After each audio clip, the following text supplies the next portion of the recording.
March is a month for kidney cancer awareness. So let's discuss what is kidney cancer. Hi, I'm Dr. Minish Jain for Cancer Talks.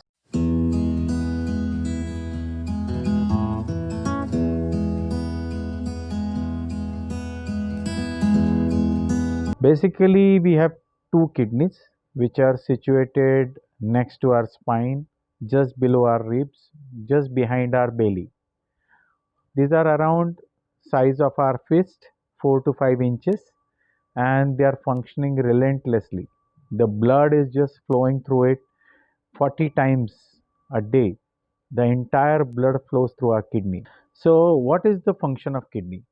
Basically, it contains millions of nephrons, which are tiny filters, which are taking the blood, removing the salt, water, minerals. They are adjusted. Whatever is the impurities are turned into urine, and then it is collected into a funnel-shaped renal pelvis, from where it drains down into the ureter and then into the bladder. So this kidney is maintaining our blood pH, electrolytes, fluid balance, and it is adjusting. If there is overload of fluid, it will throw it out. If there is less, it will concentrate the urine, and it is doing continuously. So even if you have 90% of kidneys damaged, even 10% of kidneys functioning, the person will be still looking normal. That is the kind of efficiency which is there in our body. And if the blood flow to the kidneys stop for some reason, then they go into a kidney failure or acute kidney injury. Now, what is kidney cancer?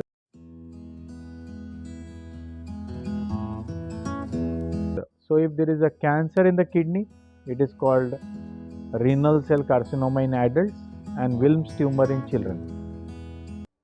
This is not very common cancer, it is something like ranked 10th.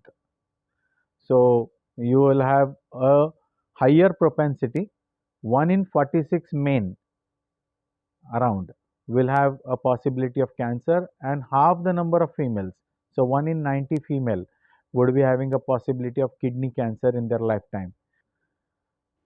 The average age is around 64. Most of the patients are diagnosed between 65 to 75, and rarely people are diagnosed below 45. What are the types of kidney cancer? Renal cell carcinoma, that's the most common type, and it is almost 9 out of 10 kidney cancers are RCCs. RCC has various subtypes. So it has clear cell, it has got non-clear cell. Transitional cell carcinomas are generally arising from the collecting system, and they are a different type of cancer. So we won't go in details of it. Wilms tumor are generally related to children, so we won't discuss that. And very rarely, renal sarcomas can also be there, which are 1% of kidney cancers. So this is also beyond discussion today. There are certain benign types of kidney cancers, kidney tumors, which can be angiomyolipoma, which is actually more common in women, and it is also linked to a condition called tuberous sclerosis. So, how do we stage this kidney cancer? So, if your kidney cancer, the tumor is less than 7 centimeter confined to kidney, it is called T1. If it is more than 7 centimeter, it is called T2. And if it has gone into the IVC or renal vein, then it is called T3.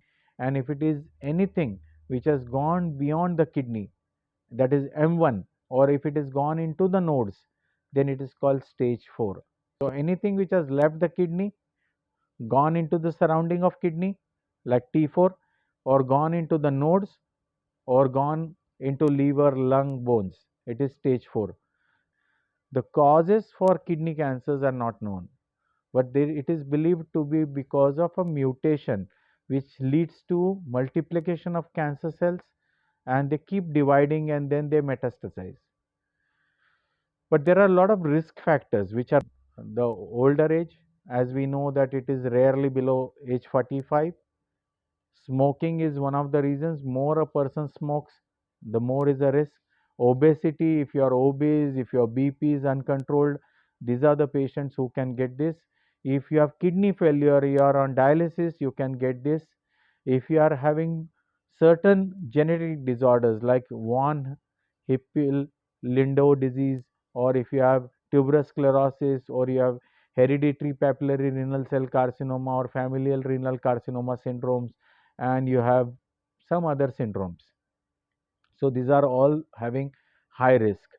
So if you have a family member with kidney cancer, that increases your risk of kidney cancer.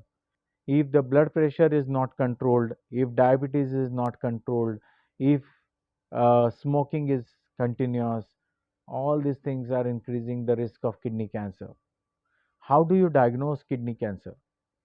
If there is blood in urine, which is called hematuria, and if there is a pain in the side or flank, then we can say that there is something serious. If there is a lump felt in the lower back, if there is fatigue, if there is loss of appetite, if there is weight loss, if the hemoglobin is dropping, all these things could be serious if it is not resolving within 2 weeks.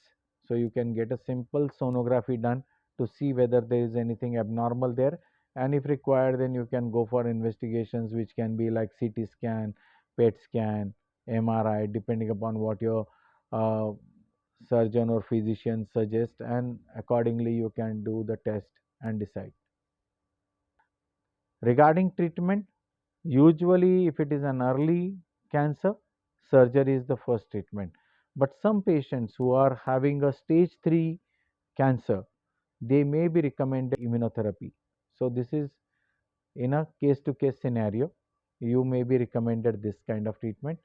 But if your cancer is widespread, there is no real role of chemotherapy in kidney cancer, but there are a lot of targeted drugs which are available, and they can be recommended, or immunotherapy can be recommended, or targeted therapy and immunotherapy can be recommended.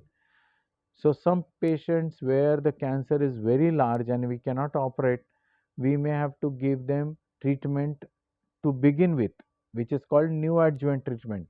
So to shrink down the tumor, we may use neoadjuvant treatment, which can shrink the tumor. In some patients, we use adjuvant treatment, as I said, in stage 3, and we also look at giving these targeted therapies and immunotherapies in patients who are in advanced stages. And these kidney cancer treatments are leading to a very good survival. Thank you.